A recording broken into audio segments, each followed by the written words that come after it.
From Washington, D.C., this is the Muslim News on Muslim Network TV. Assalamu alaikum. I'm Hena Zuberi. First, the headlines. Ukraine shoots down 6 bombers as Russia invades. Putin says there are no plans to occupy. EU says Putin has brought war back to Europe as NATO will not send forces. Indian Dalit actor arrested for criticizing judge hearing the challenge to hijab ban. Scholars write open letter to French president to stop institutionalized Islamophobia. Former officer charged in Breonna Taylor's raid goes on trial. And a Muslim leader of occupied PHA and founder of Philadelphia Community Land Trust dies at 36. And our top story tonight, several people reportedly killed in aerial bombings in Ukraine. Ukraine claims to have shot down 6 Russian aircraft. Russian ground forces crossed into Ukraine from several directions and launched a barrage of missile, artillery, and airstrikes. Ukraine announced that Russian forces had captured the Chernobyl nuclear power plant. President Vladimir Putin said that the action was necessary after the US and its allies expanded the NATO alliance, but added there's no plans to occupy. Russian Defense Ministry says that it has neutralized Ukrainian military air bases and its air defense systems. The Ukrainian government is calling on civilians to enlist. Ukrainian civilians are fleeing to neighboring pro-Western countries.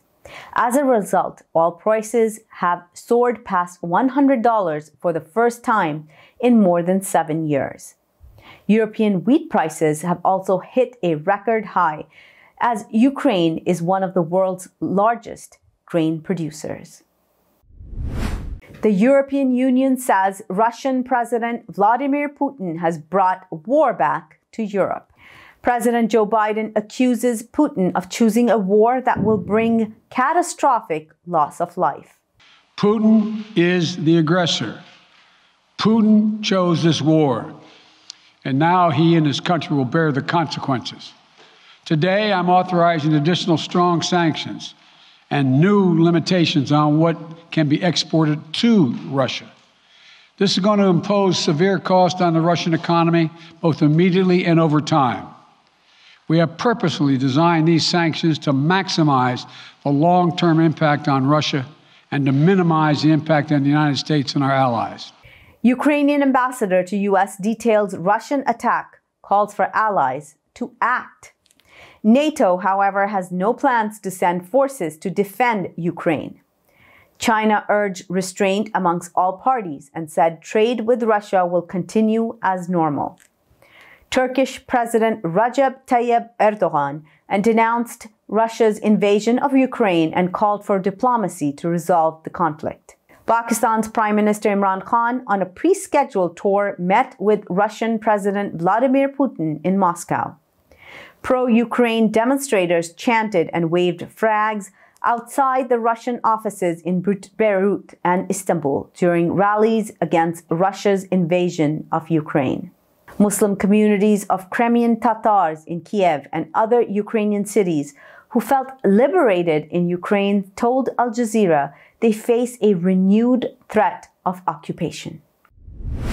An Indian film actor has been arrested for criticizing a judge hearing challenges to a hijab ban in schools, police said Wednesday. Chetan Kumar, a film actor, was arrested Tuesday evening for his social media comments. Kumar commented on how the High Court Justice Krishna Dixit questioned the behavior of a rape victim in a previous ruling. Kumar is a Dalit, formerly known as untouchables, considered the lowest in the Indian caste system. Twitter user Shankol Sonawane suggested Kumar was being targeted by Prime Minister Narendra Modi's governing BJP in Karnataka for working towards upliftment of the marginalized. An attempt to steal millions from a Turkish bank account belonging to a prominent Uyghur businessman serving a lengthy sentence in China's occupied Uyghur region has been foiled. The criminals used fake documents to try to transfer the Turkish equivalent of $16 million from the bank account of Akbar Amin, a 54-year-old Uyghur real estate developer. Amin is known by the nickname Akbar Skyscraper in his hometown of Hotan, according to Turkish media reports. He has been missing since mid-2018 and later was confirmed to be jailed on charges including extremism, along with his 2 brothers and at least 20 employees, official sources told RFA.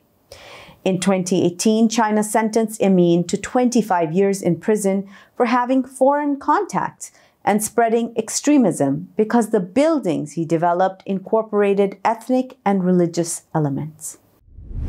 Thousands of Yemeni children forcibly displaced due to the ongoing civil war between government forces and the Iranian-backed Houthis have been deprived of health services. They especially lack necessary vaccines such as polio, diphtheria, measles, and hepatitis B. Humanitarian aid cannot be delivered to many parts of the country due to the intensifying conflict and strengthening of the Houthi siege. Many children living in Hajj province die from lack of vaccinations. According to the United Nations Children's Fund, or UNICEF, unvaccinated children under the age of 5 are at high risk of stroke. Over 11,000 children have not been vaccinated yet, officials said. In an open letter, scholars from around the world expressed shock at the worsening of institutionalized Islamophobia in France. These scholars specialize in Islam, French, and Francophone subjects, and religion, history, sociology, anthropology, and political science. They wrote to French President Emmanuel Macron saying he was elected on the promise of an inclusive society far from the declinism and the anti-Muslim bigotry of Marine Le Pen. Under Macron's leadership, France has turned into an increasingly Islamophobic and dangerously repressive society, they wrote. They said Macron is far more dangerous for French liberties than Islamists, and the government sees behind every hijab or Salafi beard. Disabled Afghans protested on Thursday against U.S. President Joe Biden's executive order to seize half of Afghanistan's $7 billion in assets held in U.S. financial institutes. Protesters who lost their limbs during incidents of violence in the country's eastern province of Nangarhar claimed that they were also victims of attacks and demanded compensation. On February 13th, Biden issued an executive order splitting the Afghan central bank's $7 billion in assets. He allocated half for humanitarian relief to the poverty-stricken country ravaged by 42 years of war, while keeping the other half for compensation to the victims of the 9/11 attacks. No Afghans were involved in the 9/11 attacks. We'll bring more news stories after the break, so stay tuned and we'll be right back after these messages.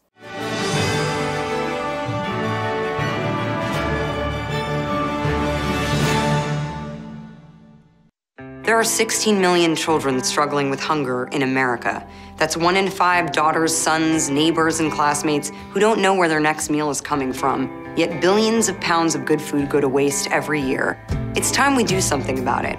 Feeding America is a nationwide network of food banks that helps provide meals to millions of kids and families in need. Visit feedingamerica.org to help them feed even more. Together, we can solve hunger. Together, we're feeding America.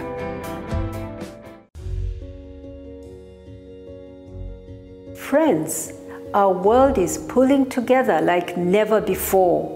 We're making huge sacrifices to keep one another safe. Scientists are working non-stop to develop COVID-19 vaccines and treatments.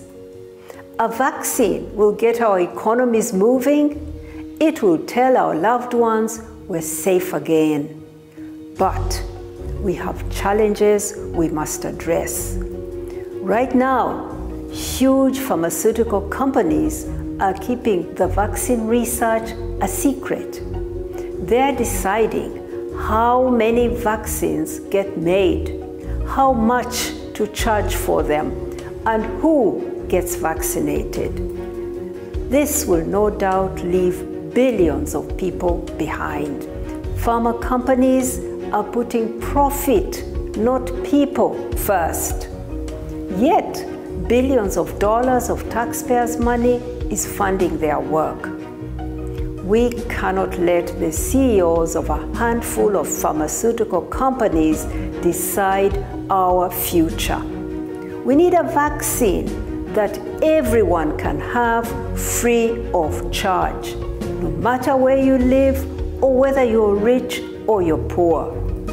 We need companies to share all their research so we can make enough safe vaccines for everyone.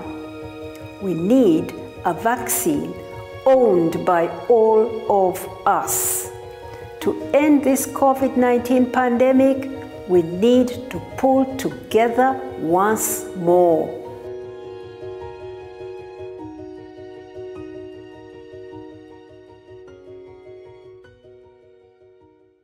I am what hunger looks like in America.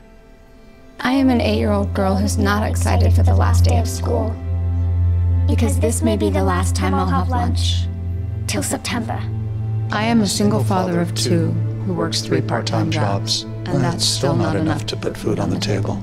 I was created by artificial intelligence from faces of the 1 in 8 Americans who struggle with hunger. Feeding America, 200 food banks strong.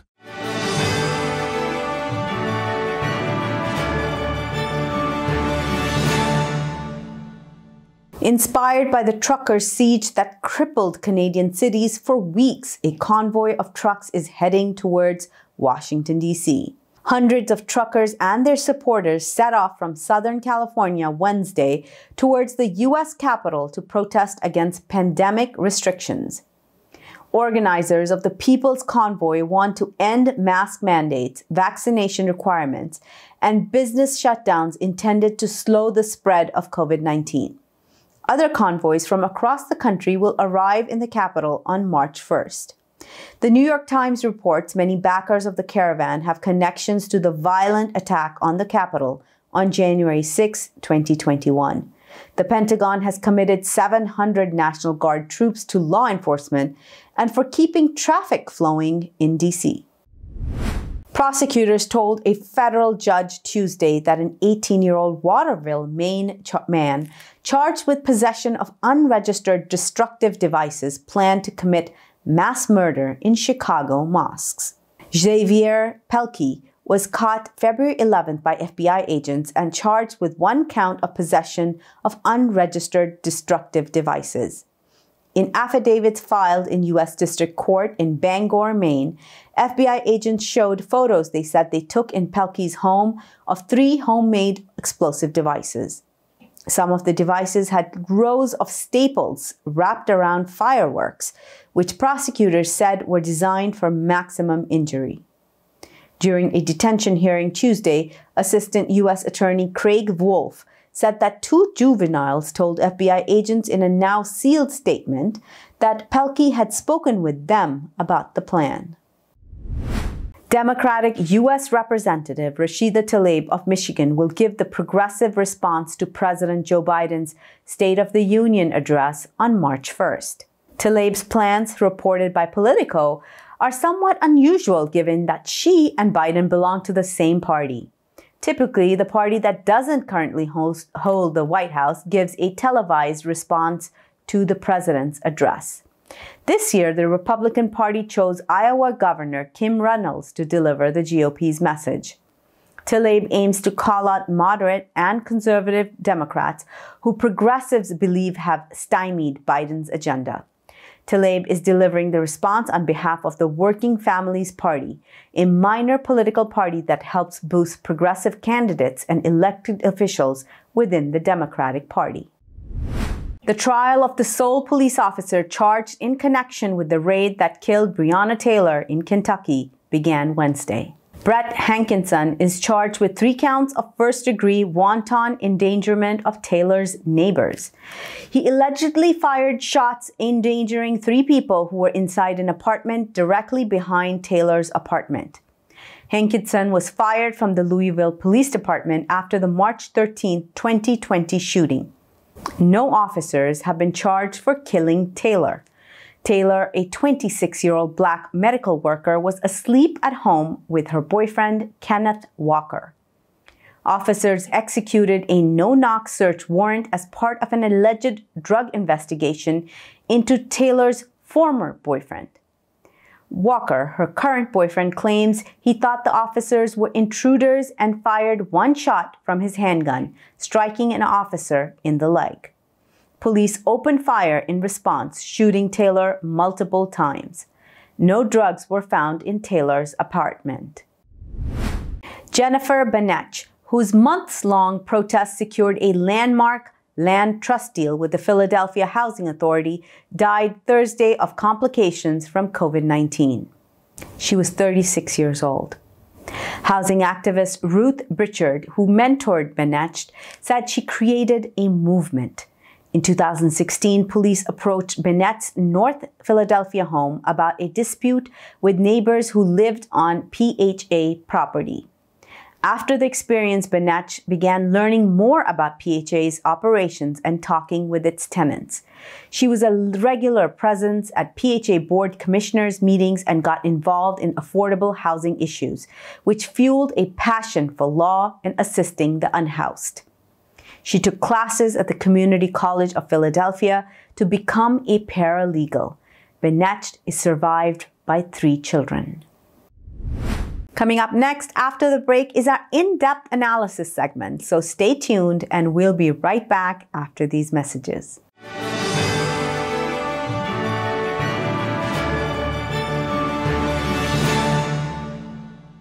If I could be you, and you could be me for just 1 hour. If we could find a way to get inside each other's minds. Walk a mile in my shoes. Walk a mile in my shoes. Well, before you abuse, criticize and accuse. Walk a mile in my shoes.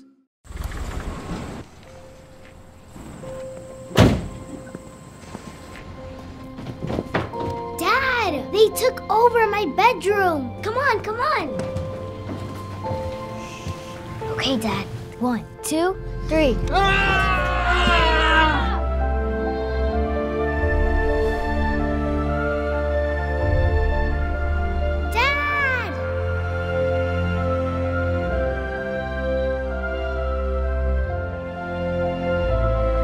You saved me. Dad? Are you okay? I'm fine, dear.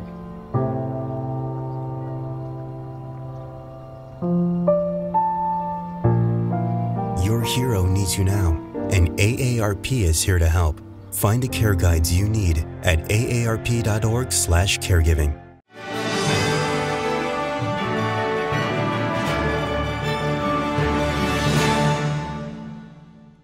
Welcome back. To discuss the financial impact of COVID-19 on American Muslims, let's go to Imam Abdul Malik Mujahid. Over to you, Imam Mujahid. Thank you, Hena.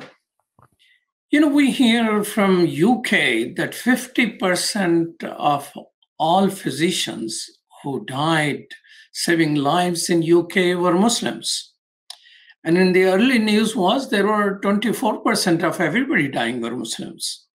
And now we have a ISPU report in the United States in survey that Muslims in America were likely to be hospitalized more because of COVID than other general population. So what is going on here? Is there a particular gene which is making Muslims susceptible despite all the diversity? So discuss with us is the author of a report from ISPU, who is also Outreach and Partnership Manager, PETRA ALSOOFY. Assalamu alaikum. Wa alaikum assalam wa rahmatullah. Welcome to Muslim Network TV. Thank you so much for having me. So tell us, why negative impact on Muslim community on health and income is so pronounced as compared to general population in the United States? Yeah, thank you. Thank you for having us. So at ISPU, we're a research organization that's trying to understand the lives and experiences of American Muslims. And of course, when COVID hit, one of the things that we wanted to understand is, what is the impact and what was going on in American Muslim communities. We launched a survey and our findings have been published, documenting the mental health impact, financial impact, and so forth. One of the latest things that we released was the financial and health impact of COVID-19. And to our, we're not really surprised to find that 1/4 of American Muslims lost job during the pandemic. They had hours cut, they were hospitalized, and unfortunately experienced death in their families.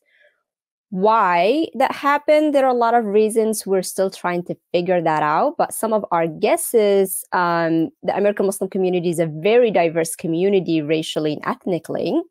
And we know, for example, COVID impacted African American and Black communities the hardest generally. So that we're seeing that result in the American Muslim community as well.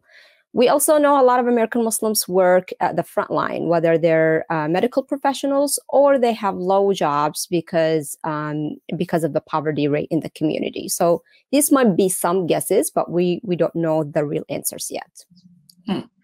And in terms of pay cut, we see in your survey that Arab Muslims, not the African American Muslims, were most likely to have hours or pay cut due to pandemic.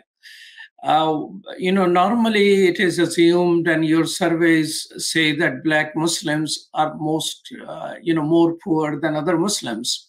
So what is in play here? Yeah, that was a really interesting finding too. Some of the findings that we saw did not reflect that of the general public or did not reflect what we have previously seen within the American Muslim experience. You pointed out to job cuts or hour cuts. We saw that Arab Americans were the most likely to have hours cut, like 27%, compared to other racial groups. Whereas we know in the larger community, other racial groups might experience that. Again, we don't know all of the answers yet because this is a first round of the survey. We just simply do not know that information as of now. Is there correlations between Arab community working in larger number in smaller businesses, in the neighborhood grocery stores and things like that, and they were shut down, so more of them were laid off? Is there do you have a study on how many are Arab Americans more self-employed in small businesses as compared to other people? Yeah, I mean, that could be, that's definitely one of the theories and one of the reasons that we could think of. As you know, a lot of Arab Americans do operate their own small businesses, whether that's grocery stores, bodegas, or restaurants. We know a lot of restaurants were shut down for a very long time. We know from local stories, we don't have the numbers on that yet, but we know just from anecdotal stories of families having to close a business that's been running for years, people not being able to find workers to continue the business. So there's a lot of loss that way. So that might be one of the factors that contributed to those numbers. But Muslims overall, you're saying as compared to general population, American Muslims have more job losses. Could you give us what statistics are there and what are the reasoning behind that? Yeah, so American Muslims, I'll just give you the number right now. 1/4 of American Muslims lost their jobs, 27%. Compared to 19% in the general public lost their job during the pandemic. And remember, this survey was launched in March and April of last year. So the numbers might be different this year, but we're still looking at 1/4 compared to the 1/5 of the general public that completely lost the job due to the pandemic. So we asked specifically, was it due to the pandemic? White Muslims were more likely than Black Muslims to have lost a job. So again, this is something that's not reflective of the general public experience, which is really interesting and unique to the American Muslim experience. We have a full analysis on who are white Muslims, and those are not necessarily converts. Those are white Muslims who are from Eastern Europe.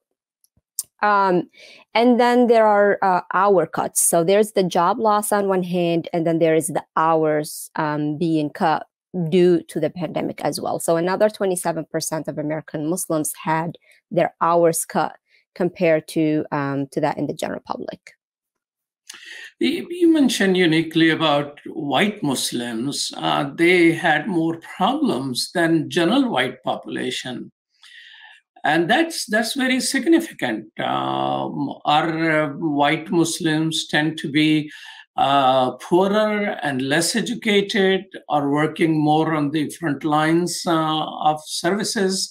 Why they suffered so much? I mean, 31% is substantial. Yeah, so the white Muslim experience tend to be a little bit different than that of white in the general public, because the white Muslims do not reflect white in the general public. They're not the converts. They're not white in the general public. They're mostly white from other countries, and it could be the fact that they're working in low income jobs, or in industries that were impacted by the pandemic, like restaurants and others. Again, we can't generalize on all of them, but those are some of the guesses and some of the reasons that resulted in these numbers. Who are white Muslims in your categories? Because are Latino being counted as white? Are some Arabs being counted as white? What is the size of your sample? How many Arabs? How many white people did you have? Could it be just a sampling error? So when it comes to identity, or how do we define American Muslims, we provide options and we allow people to self-identify.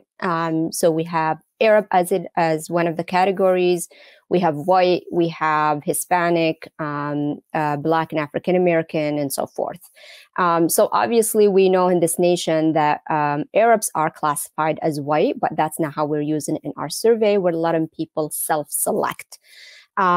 In terms of white Muslims, we did a secondary analysis out of our American Muslim poll, which is our nationally representative survey, including a representative sample of American Muslims. And we did analysis of who are white Muslims, because we're seeing views and attitudes of American Muslims being a little bit different when it comes to different issues, than that of the general public. And so we assumed earlier that they were mostly converts, but the finding, showed that white American Muslims were actually not, majority were not converts. Majority were, born Muslim. A lot of them are immigrants, so they immigrated from, white Muslim communities. And so that's the profile of that community. But again, self-identification is how people identify themselves in our surveys. Thank you so much. Your survey took place, Petra, about a year ago. Why it took you so long to release the numbers? And do you think situation might have changed by now? That's a very good question. So in order to do credible research, it actually takes a lot longer than a year. Usually our surveys and our reports take at least 18 months to complete, from survey time to publication. What we did with this project is we actually expedited the process. I'm sure you saw that we were releasing one piece at a time, or one topic at a time, versus waiting to release a full report. So we did the survey. We had to analyze the data, which take a while. We had to make sure that it runs through advisors who are experts, who are subject area experts, whether it's on the topic itself or on the data process, data collection and data analysis process. So it's not just our team that's looking at this. And then in order to make sure that it's still timely, that's why we decided to release one topic at a time. And this is the sixth, I believe this is the sixth topic that we've released this year as a result of the survey. Is it still relevant? Of course, it is still relevant. I think a lot of the information is still very reflective of the experiences of American Muslims, but we are in the process right now of launching our American Muslim Poll 2022, and we are including some follow-up questions to some of the topics that are related to COVID-19 to make sure that we're capturing the full picture as it is right now, 2 or 3 years into the pandemic. Well, thank you so much, Petra ALSOOFY with ISPU. Thank you so much for your time. Assalamu alaikum. Wa alaikum assalam. Thank you for having me. Back to you, Hena. Thank you so much, Imam Mujahid. That's all from our Washington studios tonight. Thank you for tuning in. You can find previous episodes and more on our YouTube or Facebook. For more content, keep watching Muslim Network TV or visit muslimnetwork.tv. Assalamu alaikum and good night.